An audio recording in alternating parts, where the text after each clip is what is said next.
ये परमात्मा आपको बना कर दे गए सारा ज्ञान है। वो कहते हैं गुड बेटर बेस्ट। आप वो बेस्ट क्वालिटी की आत्मा हो परमात्मा की, जिनको सतलोक आश्रम बरवाला में ये सतनाम और सारनाम प्राप्त हो रहा है।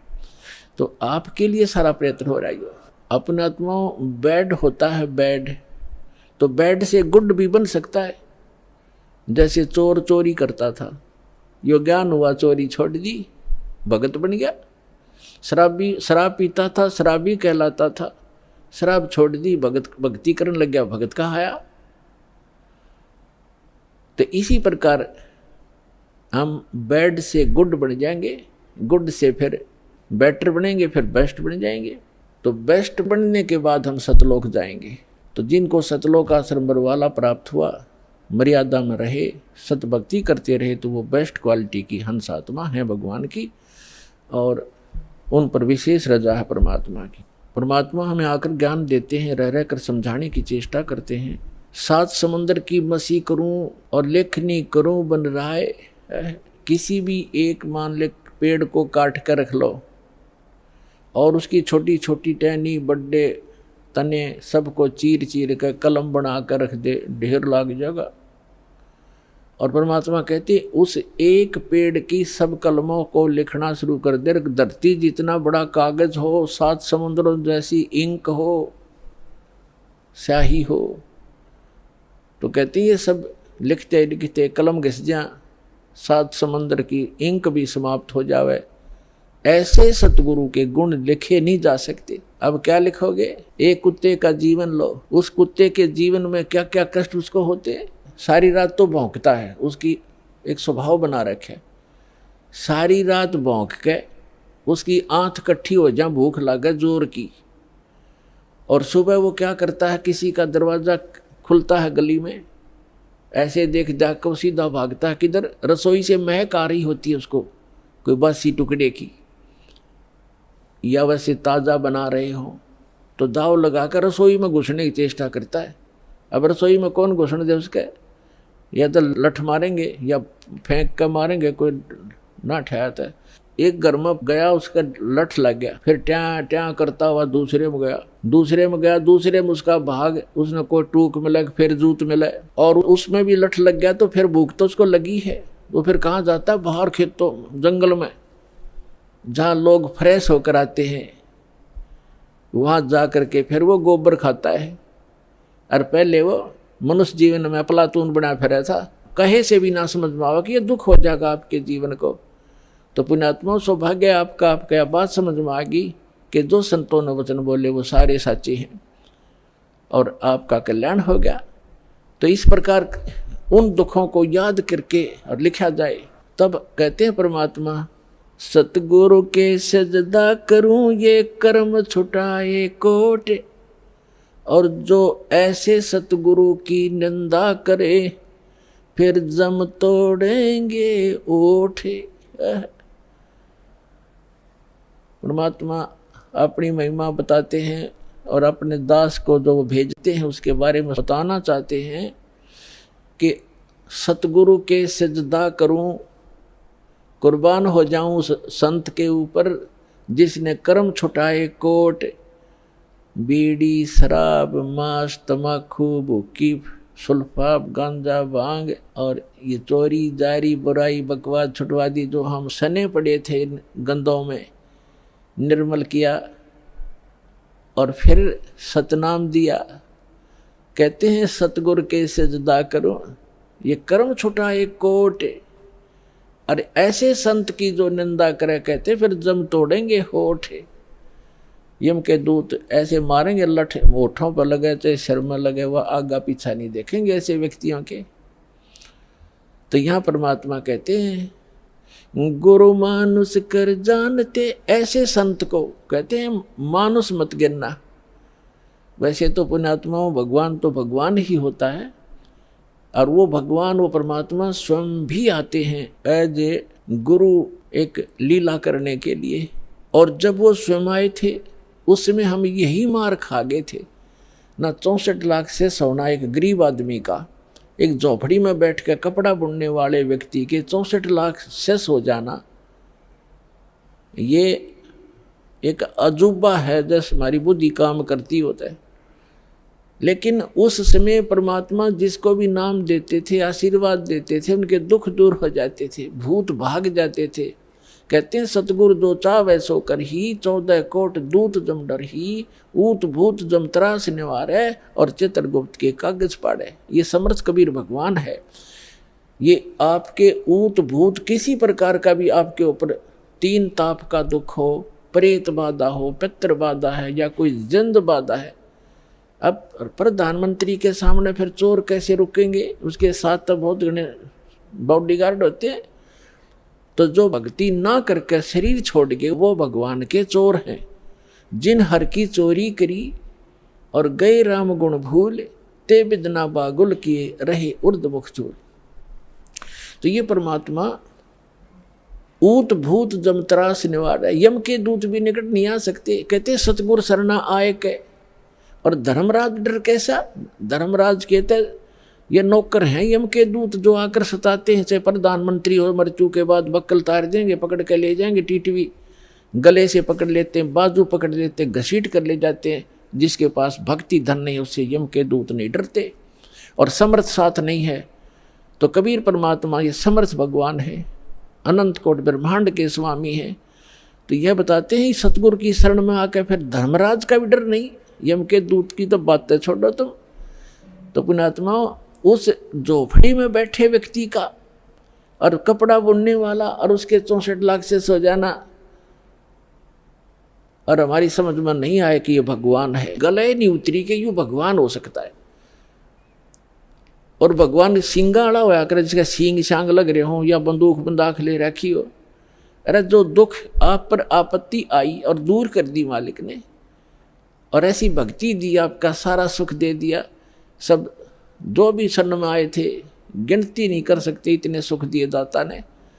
और लेकिन उन सिरफरों के बकाए हुए ये कह दिया करते, नहीं यो तो वैसे सिद्ध पुरुष है, कोई सिद्धि शादी जानता है, ये भगवान थोड़ा ही हो सकता है। हम मान्य करते भगवान श्री राम और श्री कृष्ण, जिसके हाथ में तीर, सुदर्शन चक्र, और हनुमान जी के पास गदा, और माता ले 8 हाथों में हथियार।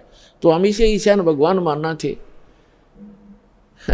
यह बुद्धि पर पत्थर पड़ रहे थे, इसी कारण से हम फेल रहे। तो हम उसी समय इसलिए मार खा गए कि हमने भगवान को भगवान नहीं माना।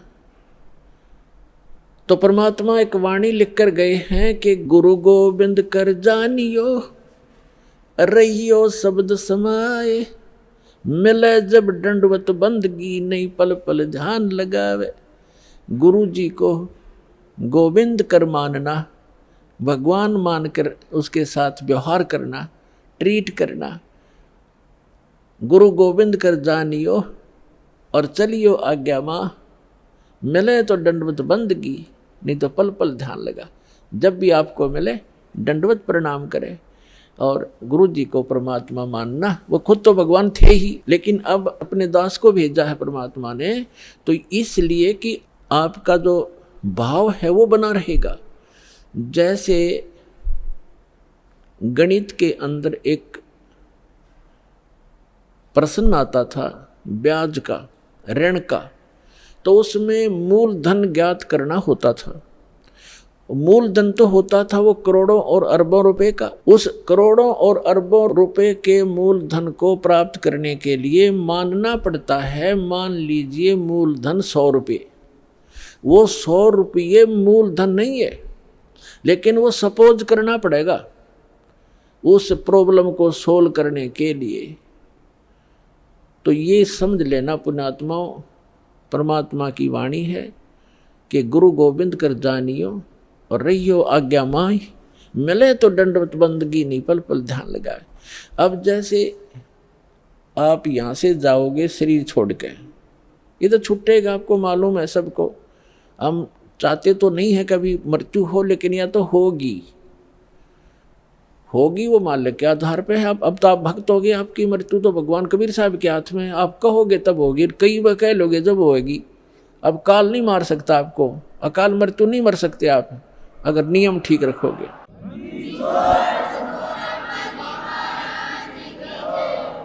तो ये तो हमने यहाँ से जाना पड़ेगा।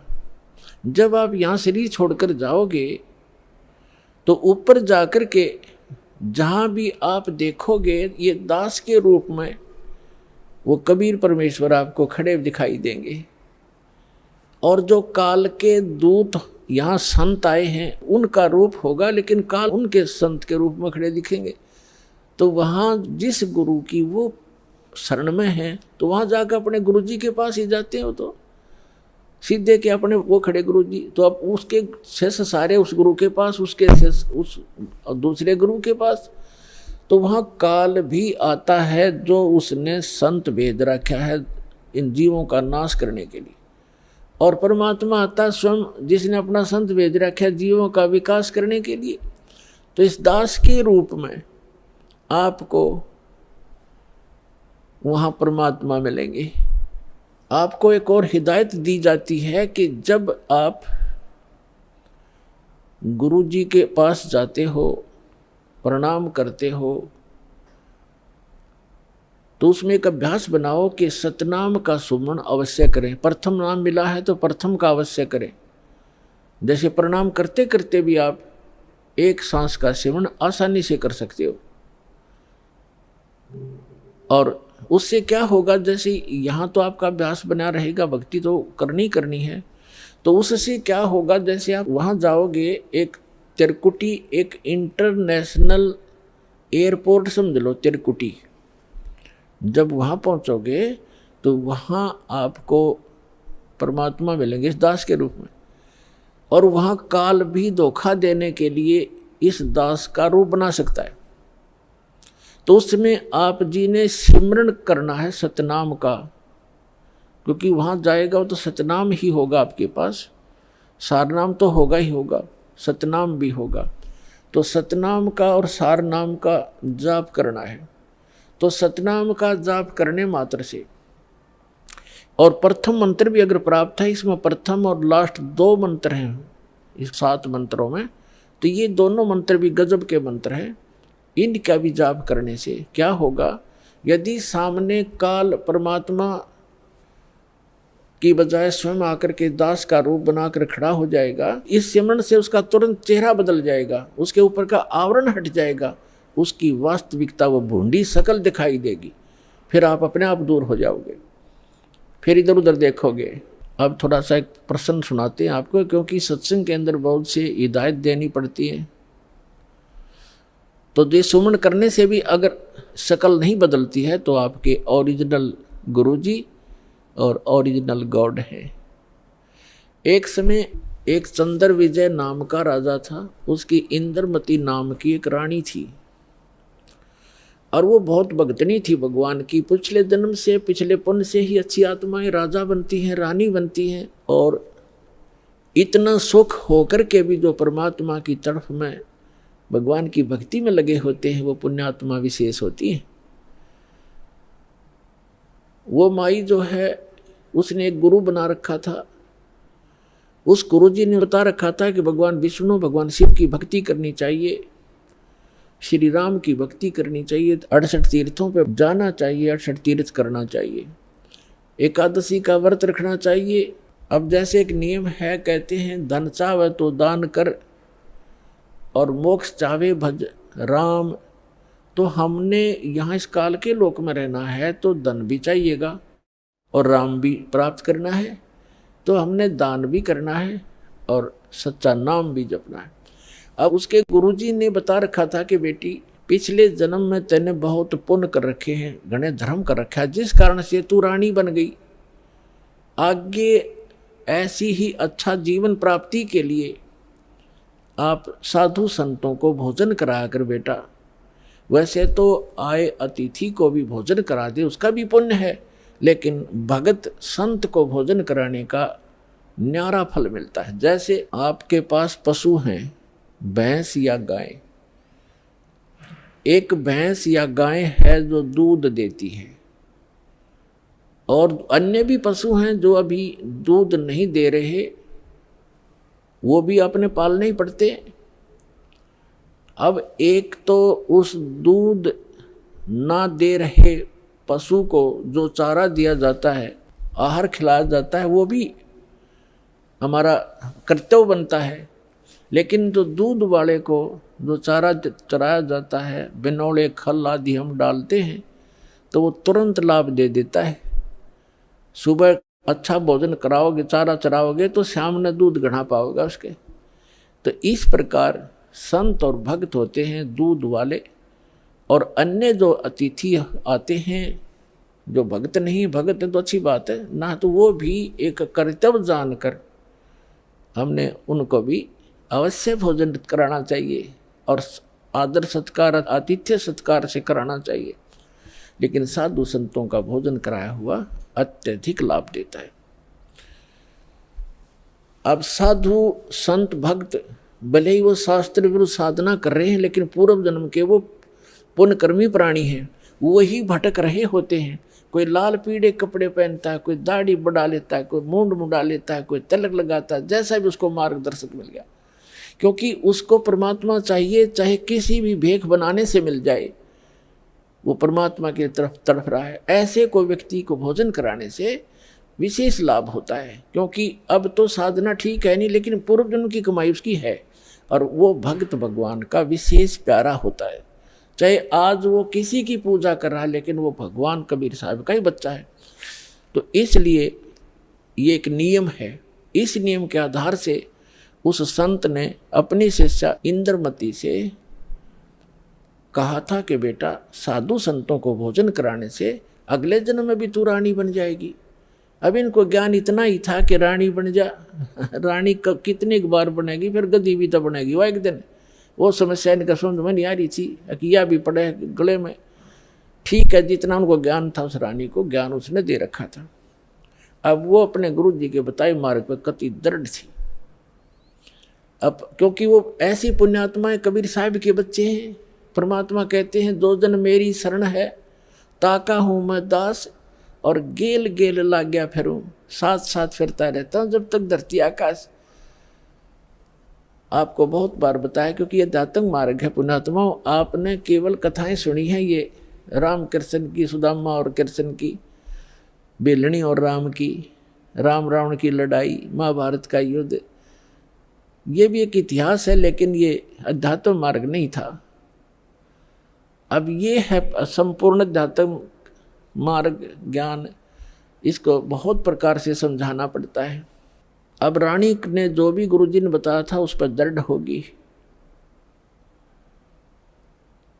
और उसने ये सोचा कि भी साधु संतों को भोजन कराना अनिवार्य है। उसने एक अपना नियम बना लिया कि मुझे भूल ना पड़े, मैं प्रतिदिन संतों को, जितने भी आसपास संत हैं, 2, 4, 10, कम से कम एक को तो भोजन करा कर ही मैं प्रतिदिन आहार किया करूंगी। तो उसने अपने नौकरों से बोल दिया कि आसपास जो भी जंगल में कोई साधु संत हो, उनको प्रार्थना करके आओ कि डेली यहाँ भोजन करके जाएं, और जो यहाँ नहीं आ सकते उनको वहाँ पहुँचा कर आओ। अपने हाथों रोटी बनाती रानी होकर, चाहे 10 संत आते, चाहे 5 आते, चाहे 20 आते। तो ये सिलसिला शुरू था। एक बार क्या हुआ कि कुंभ के मेले का कोई ऐसा संस्कार हो गया। कुंभ के मेले पर हरिद्वार में चले गए सभी साधु संत पर भी लेने के लिए, और पैदल आना जाना होता था, तो 10-15 दिन का प्रोग्राम उनका बनता ही बनता था। कोई भी संत उस क्षेत्र में रहा नहीं।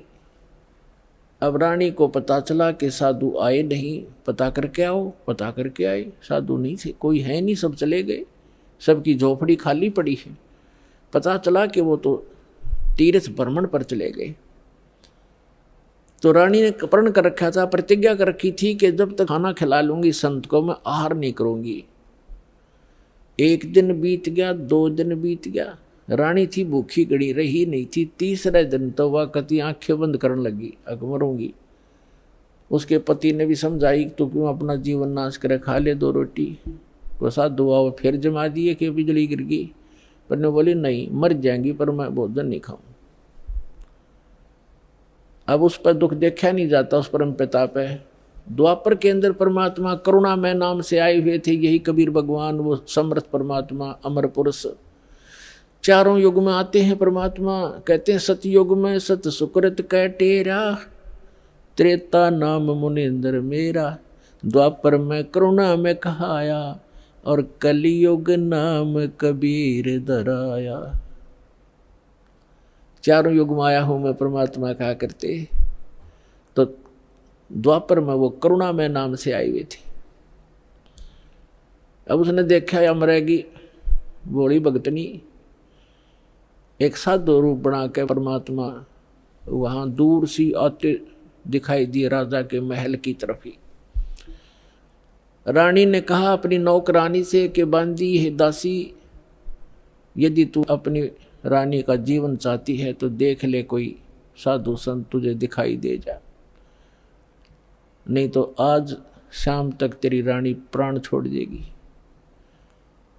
अब वो दासी दुखी होकर के ऊपर चढ़ गई महल की अटारी पर, और वो कहाँ देखा बेचारी, उसने क्या देखा कि सामने एक संत रूप में, सफ़ेद कपड़े, दाढ़ी बड़ी हुई, सिर पे छोटे छोटे बाल हैं, आ रहा है एक सिंपल सा साधु, गले में माला टांग रखी। दाता ने थोड़ा ईसा दिखाया कि जानो महात्मा सा भी जच्चे ना, तो हम महात्मा उनको मानते हैं जिनकी दाढ़ी बढ़ रही हो, लंबे लंबे बाल हों, तिलक ला रखा हो, 5-4 माला डाल रखी हो, बिंदी बैंदी टिक्की ला रखी हो। तो परमात्मा ने इसीलिए वो थोड़ा सा वेशभूषा सी बना रखी थी। वो नौकरानी स्पीड तक नीचे आई और रानी से कहा कि एक महात्मा सा नजर आवा है, कपड़े तो लाल हैं नहीं पर सकल साधु जैसी लगती है, कहो तो लाऊं बुला के, अकेला बहन ले आ जैसा भी हो। अब वो नीचे गए, इतने परमात्मा भी महल के निकट से आ गए। नौकरानी ने प्रणाम किया और कहा महाराज आपको हमारी रानी याद कर रही है। परमात्मा ने पूछा आप कौन हो? कि मैं नौकरानी हूँ। तो परमात्मा ने कहा बेटा रानी को यदि गरज है संत की तो यहीं आजा गली में, हम किसी के घर नहीं जाया करते, और हम घर जाओ और उसका पति कह दे तू आया किस लिए यहाँ, उसने गरज है तो यहाँ आ जाएगी। उसने जाके बता दिया कि साधु ऐसे ऐसे कह रहा, तो उसका और पक्की जचगी कि 1 नंबर का महात्मा है।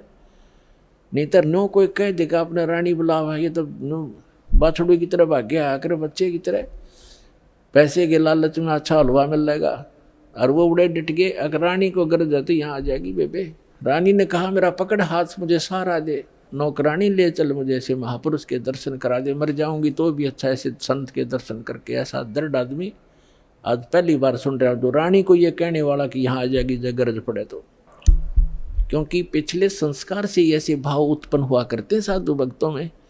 तो रानी ने जाकर देखा वो मालिक का चेहरा, विश्व में सबसे न्यारे सुंदर थे कबीर भगवान, जितनी बार भी आए हैं वह, और चरणों में मत्था टेका और कहा महाराज आप भोजन कीजिए, आहार कीजिए। परमात्मा बोले चल बेटा आहार कर लेते हैं। बैठ के जाकर एक आसन लगा दिया। रानी ने दुखी सुखी होकर नौकरानी के सहयोग से स्वयं भोजन बनाया और कहा महाराज जी भोजन पाओ।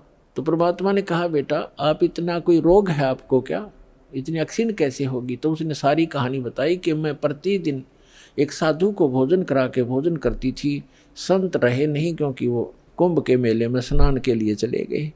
आज 3रा दिन आ गया महाराज जी, आप ना आते ताज में मर जाती।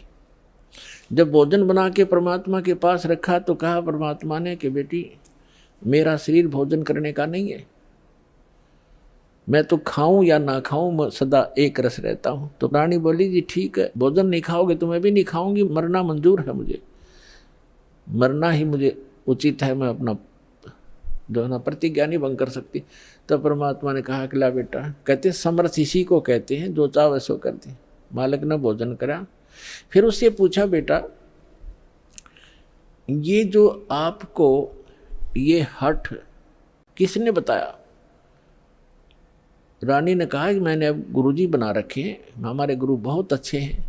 परमात्मा ने पूछा क्या साधना करते हो? कि श्री विष्णु जी की, श्री शंकर भगवान की, शेरां वाली माता की, जो भी वो करती थी, एकादशी का व्रत करती हूँ, तीर्थों पर भी जाती हूँ, ऐसे करती हूँ। फिर परमात्मा ने अपना ज्ञान समझाना शुरू किया, लेकिन वो रानी जो थी वो ज़्यादा भावुक होते श्रद्धालु। जैसे ये दास प्रारंभ में इन अन्य पंथों वालों को कहा करता था, जो भी आ जाता था संपर्क में सत्संग सुनने, कि भाई आपका नाम गलत, आपका गुरु पूरा नहीं है, आपकी साधना गलत है। ये राधा स्वामी, धन धन सतगुरु, जय गुरुदेव वाले और ये तो सारे निरंकारी वाले ये आते थे जो सुनकर सत्संग है। जब ये दास उनको ये सच्चाई बताता तो बेदक जाते, उठ कर चले जाते कि ना आप तो निंदा करते हो, किसी संत की निंदा नहीं करनी चाहिए, पाप लगता है। अरे भले आदमियों, निंदा क्या की मैंने? तेरे गुरु को चोर बताया ना, डाकू ठग बताया नहीं, उसके ज्ञान की त्रुटि बताई है, ज्ञान में कमी है आपके गुरु जी में। संत तो अच्छे ही होते, लेकिन ना समझ में आई। ये श्रद्धालु होते हैं कि ना गुरु जी के बारे में कुछ नहीं सुन सकता। और अब आने लग रहे रोते हुए, लुट पिट के, रोआ बुरी तरह, नाश हो गया। 30 साल हो गए राधा स्वामी में, जीवन खो दिया, सब कुछ लुट पिट गया। इकलौता पुत्र था वो भी मर गया। बता, अब टिंडे ले लो राधा स्वामी में, धन धन सतगुरु में। अब साची के 6 माह में गुस्सा होते थे।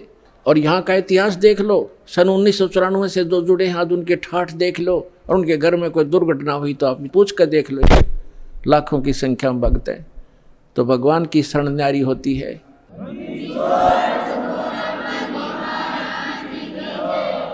एक भगत से उसके सुख पूछने लग जाना, आपका दिमाग फेल हो जाएगा और उसके मुंह का थूक सूख जाएगा। गुण भगवान के बताने से बंद नहीं होगा आपको, जिसने 5-4 वर्ष से भी नाम ले रखा है। ये समर्थ है, पूर्ण परमात्मा है।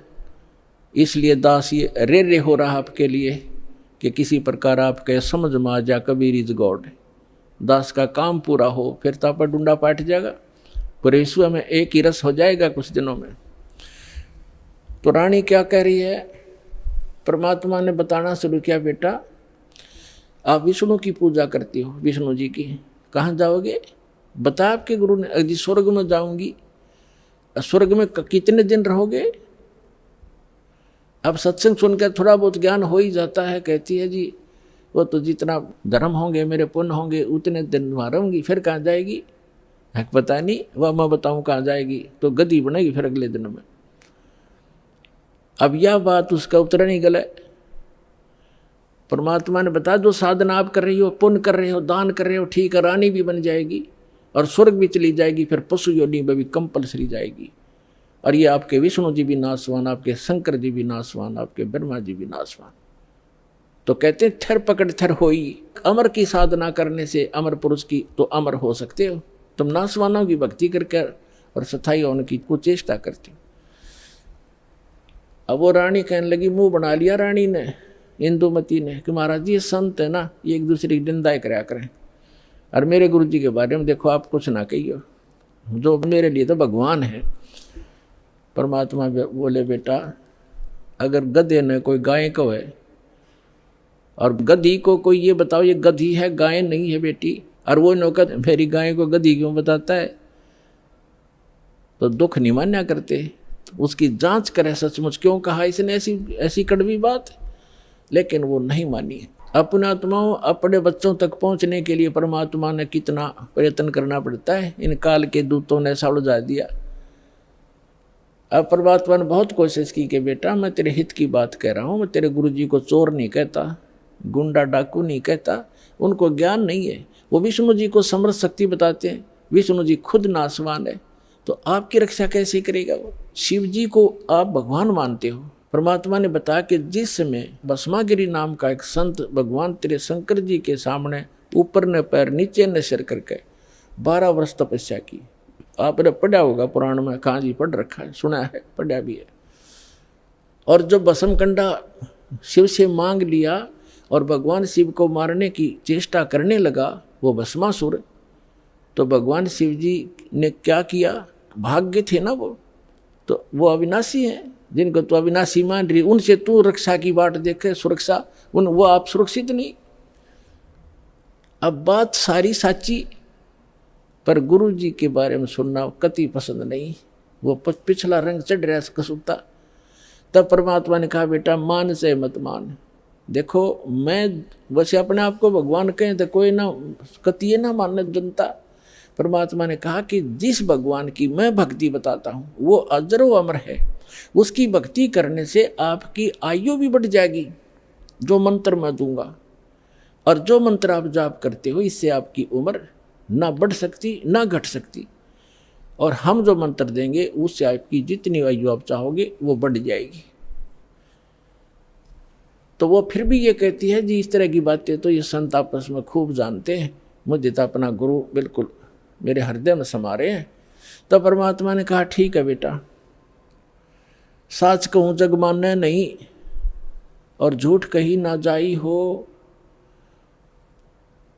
और ब्रह्मा विष्णु ये शिव जी दुखिया जिन ये राह चलाई हो। तो परमात्मा ने कहा कि ठीक है बेटी मैं चला, मान चाहे मत मान, मेरा फर्ज था तेरे को सच्ची बात बताने का। और आज से तीसरे दिन तुझे सर्प डसेगा, तीसरे दिन तेरी सर्प के डसने से मृत्यु होगी। ना तेरा गुरु बचा सकेगा, ना तेरा विष्णु, ना तेरा शंकर जी बचा सकेंगे, और ना तेरा भक्ति यो मंत्र बचा सकेगा। और न्यू कह के महाराज जी उठन लगे, चरना में पड़ गई। अब मौत दिखे है ना, जब जच्चा कहाँ ही बूढ़ी बन गया दे।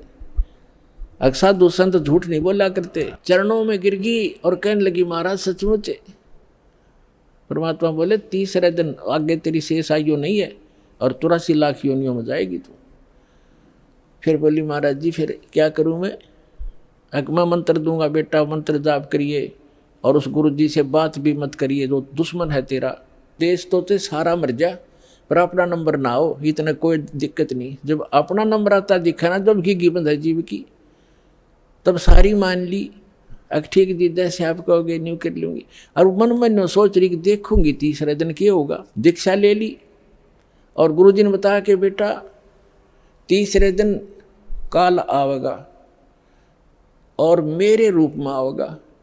अरे एक ध्यान रखना, जो मैंने आपको मंत्र दिया प्रथम, जब वो निकट आवे तो पहले आप इस मंत्र का जाप करके और फिर प्रणाम करना। इस मंत्र का जाप करना, वैसे तो प्रणाम नहीं करना पहले। देखो उस समय उन्होंने विशेष हिदायत इसलिए दी थी आगे के लिए, फिर परमात्मा ने बताया था वैसे संत आवे पहले दंडवत करे और फिर उनसे कुशल मंगल पूछे। लेकिन उस दिन परमात्मा ने विशेष हिदायत दी थी क्योंकि उसका अभ्यास नहीं था लड़की का। इसलिए कहा कि जब मैं आऊं यानी मेरे रूप में काल आवेगा और तू भावुक होकर के बगैर मंत्र जाप किए चरण मत छूना, पहले मंत्र जाप करना और फिर चरण छूना। अब रानी ने किसी को बताया नहीं, ने सोचा क्या पता सच्ची है कि झूठी है। ठीक अगले दिन के 1 बजे के आसपास परमात्मा के रूप में काल गया, करुणामय के रूप में, और कहा इंद्रमती कहाँ है बेटा? अब इंद्रमती ने देखा गुरुजी आगे, लेकिन वो बात उसके हृदय में गड़ रही थी। गुरुजी ने ये भी बात कही थी तो उन्होंने प्रथम मंत्र सिमरण कर दिया। वो सारा जो कंप्लीट कोर्स यही है वो जो आपको दे रखा। उसके प्रथम मंत्र के प्रथम नाम से ही एकदम उसका स्वरूप बदल गया और ऐसी विकराल चेहरा, लंबे दांत और मोटी मोटी आंख, बेहुद्दी सी विकराल सी शरीर दिखाई दिया।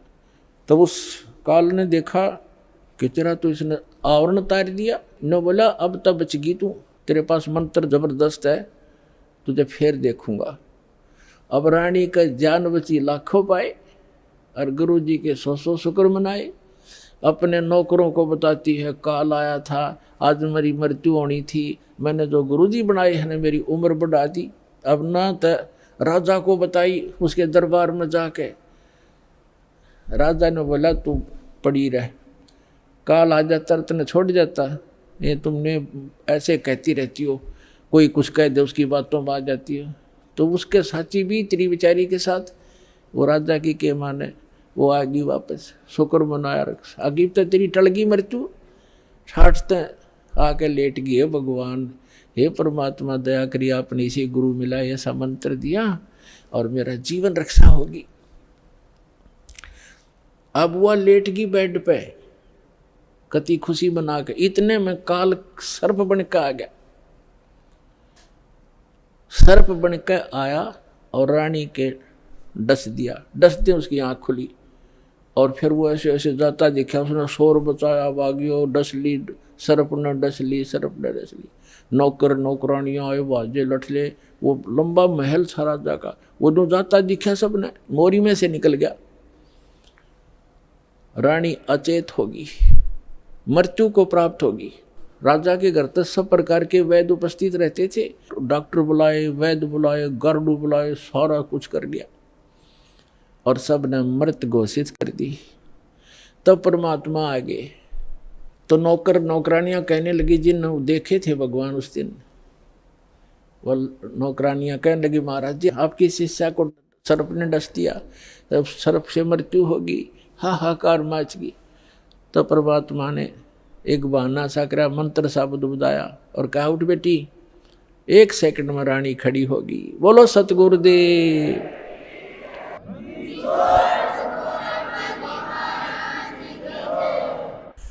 धन धन सतगुरु सत कबीर, भगत की पीड़ मिटाने वाले। धन धन सत कबीर, भगत की पीड़ मिटाने वाले। भक्त की पीड़ मिटाने वाले, भक्त की वाले। धन धन सतगुरु सत कबीर, भक्त की। रहे नल नील यतन कर हार, तब सतगुरु से करी पुकार। रहे नल नील यतन कर हार, तब सतगुरु से करी पुकार। जा सतरेखा लिखी अपार, सिंधु पे सिला तराने वाले। जा सतरेखा लिखी अपार, सिंधु पे सिला तराने वाले। धन धन सतगुरु सत कबीर, भक्त की पीड़ मिटाने वाले। भक्त की पीड़ मिटाने वाले, भक्त की। धन धन सतगुरु सत कबीर, भक्त की। डसी सर्प ने जब जा पुकारी, इंद्रमती अकुलाए। डसी सर्प ने जब जा पुकारी, इंद्रमती अकुलाए। आपने तुरंत करी सहाय बेरूली, मंत्र सुनाने वाले। आपने तुरंत करी सहाय बेरूली, मंत्र सुनाने वाले। धन धन सतगुरु सत कबीर, भक्त की पीड़ मिटाने वाले। भक्त की पीड़ मिटाने वाले। धन धन सतगुरु सत कबीर, भक्त की। दामोदर सेठ के होठ अकाज, अर्ज करी डूबता देख जहाज। दामोदर सेठ के होठ अकाज, अर्ज करी डूबता देख जहाज। लाज मेरी रखियो गरीब नवाज, समुद्र से पार लंघाने वाले। लाज मेरी रखियो गरीब नवाज, समुद्र से पार लंघाने वाले। धन धन सतगुरु सत कबीर, भक्त की भक्त की पीड़ मिटाने वाले। भक्त की पीड़ मिटाने वाले। धन धन सतगुरु सत कबीर। कह कर जोर दीन धर्मदास, दरस दे पूर्ण करियो आस। कह कर जोड़ दीन धर्मदास दरस दे पूर्ण करियो आस। मेटियो जन्म मरण की तरास वो सत्य पद प्राप्त कराने वाले। मेटियो जन्म मरण की तरास वो सत्य पद प्राप्त कराने वाले। धन धन सतगुरु सत कबीर भगत की पीड़ मिटाने वाले। भगत की पीड़ मिटाने वाले, भक्त की पीड़ मिटाने वाले। धन धन सतगुरु सत कबीर भगत की, भक्त की पीड़ मिटाने वाले, भक्त की पीड़ मिटाने वाले। धन धन सतगुरु कबीर भक्त की।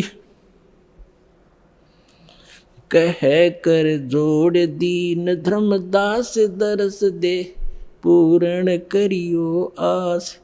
कह कर जोड़ दीन धर्मदास दरस दे पूर्ण करियो आस। मेटियो हो जन्म मरण की तरास सत्य पद प्राप्त कराने वाले। धन धन सतगुरु सत कबीर भगत की पीड़ मिटाने वाले। डसी सर्प ने जब जाए पुकारी इंद्रमती अकुलाए। आपने तुरंत करी सहाय बिरहुली मंत्र सुनाने वाले।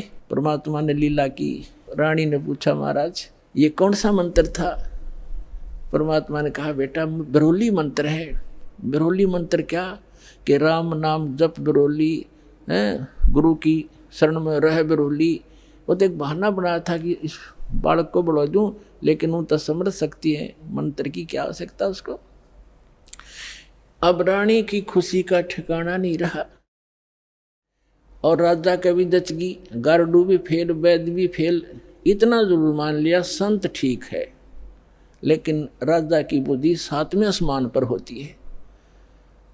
पुण्यकर्मी प्राणी होते हुए भी वो दुर्भागी होता है जो भक्ति नहीं करता, और रानी होते हुए या राजा होते हुए जो भक्ति करते हैं, सत साधना करते हैं, चाहे कैसे भी कर रहा है। परमात्मा कहते हैं चाहे कोई भक्ति करे कपट की और उसको भी अपनाऊं और श्याम दाम दंड भेद से ती फिर सिद्ध मार्ग लाऊं। अब देखो परमात्मा काल को आने भी नहीं देता, इसलिए आने दिया रानी का जच्चा ना हो। या बात संत जो साची कह गया, परमात्मा समझ रहे थे कि या फिर छोड़ दे हो गुरु, दूसरा गुरु आते ही उसके भी चरण छुआ और उसकी भी आरती तारा हो। और पुण्यात्मा गुरु को तजे भजे जो आना, अर्ता पशुआ को फोकट ज्ञाना। परम संत ने छोड़कर फिर वो नकलियां फिर भी आस्था जिसकी है तो वो फोकट ज्ञान श्रद्धा नहीं बनी उसकी। जैसे पति भरता पति से राती आन पुरुष नहीं भावे और बस है पीहर में सुरत प्रीतम में ऐसे ध्यान लगा। क्योंकि पहले तो आपके पास कोई पैमाना ही नहीं था मापन का, जांच करने का कोई ऐसा वस्तु नहीं थी, विकल्प नहीं था। अब दास आपको पहले संत को जांचने के पैमाने देता है कि इसे नाप के देख लियो जिसके पास ये ज्ञान है। जैसे धर्मदास जी भी पहले ऐसे दूसरी साधना करता था। जब परमात्मा ने उसको सच्चा ज्ञान सुना, वो फिर भी बुद्धि भ्रष्ट हो गई थी बीच में, तो फिर परमात्मा मिले नहीं थे। तो उसने सोचा साधु संत के रूप में मिले थे, कोई भी संत मिलता धर्मदास उसके पास जाता और जाते ही कहता महाराज जी ठीक सो, कहाँ आजा बच्चा ठीक है। तो उसने पूछा जी वो क्या प्रश्न करता था कि ब्रह्मा विष्णु महेश के माता पिता कौन है? तो वो कहता था अरे ये तो अजरो अमर है, सर्वेश्वर है, ये कहाँ से बात उठा लिया। तो तभी उठकर चल पड़ता था कि ना ये संत नहीं है। तो उसके पास एक पैमाना था उनको जांचने का। और जब उसने परमात्मा मिले दोबारा, फिर वो तो पूरा काम उनका होना ही था।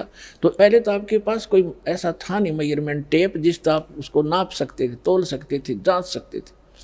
और जब पूर्ण संत मिल जाए फिर भी वो नहीं वास्ता है, वो तो जीवन नाशक है आपके।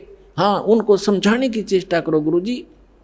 पहले जो गुरु जी थे कि भक्त महाराज जी आदर से बोलो, आप गलत दिशा पर जा रहे हो, इन प्रश्नों का उत्तर या तो आप दो और नहीं ताजा मेरे साथ अपना नाम लो, कल्याण कराओ। इतना यारी है उनके साथ, उससे आगे दोस्ती मत रखना। परमात्मा इस काल को नहीं आने देते किसी रूप में, उस घर में झांक भी नहीं सकता काल। तो दाता ने इसलिए छोड़ा था कि अपना कर लेगा काम। इस व्यक्ति का भी यकीन हो जाएगा, नया जीवन फिर नाश कर देगी, बीच में डूब देगी सारी कहानी ने। तो उसके बाद ऐसा दृढ़ विश्वास हुआ उस लड़की के, और परमात्मा बिना कुछ भी दिखाई नहीं दे। ना वो राजा मना करे फिर, इसका तो जीवन दान मिल गया मेरी रानी का इस संत से। परमात्मा आते जाते रहे घर पे, ज्ञान सुनाते, भोजन करके उसको उद्धार करते, उसका धर्म बनवाते। अगर आप ये वीडियो YouTube पर देख रहे हैं तो हमारे चैनल को सब्सक्राइब करें और बेल आइकन को दबाना ना भूलें। अगर आप Facebook पर ये वीडियो देख रहे हैं तो हमारे पेज को लाइक करें।